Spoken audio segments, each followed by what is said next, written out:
De los que han sido mis libros favoritos del año, pues tengo que comentar el siguiente y haceros una breve explicación de por qué creo que me ha gustado tanto.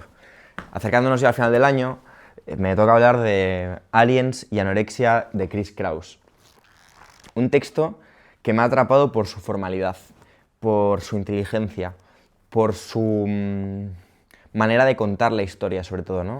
Aliens y Anorexia es un texto de la escritora Chris Kraus, muy conocida por Amo Addict también, esta especie de artista, cineasta, escritora moderna de Nueva York, un poquito, o de Estados Unidos, que California, Nueva Zelanda aparecen aquí.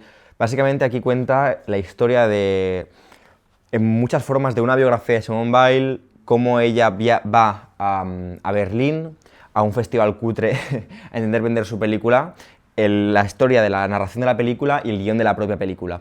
Y al mismo tiempo una historia y la disolución de su matrimonio de alguna manera con un intelectual.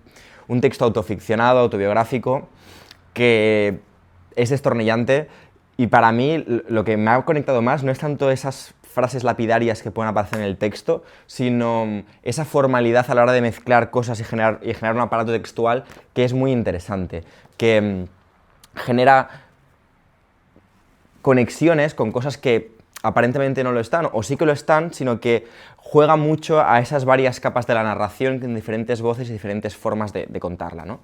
Y sobre todo lo que plantea el texto es, primero, una reflexión sobre la feminidad, creo que es algo que está muy presente en el texto, sobre la creación artística y sobre los umbrales, sobre los espacios límites de creación y de conexión humana, cómo ese elemento auténtico, genuino, seductor, que está atravesado por el delirio de alguna manera, ¿no? En esa Simone Weil dejándose morir de alguna manera por sus ideas, en esa idea de la gracia, en esa idea de la descomposición física y la salvación que aparece en muchos niveles, y cómo este proceso de descomposición vinculado también a la comida, a la propia carne, ¿no? Hay una carne que pide y exclama una salvación posible.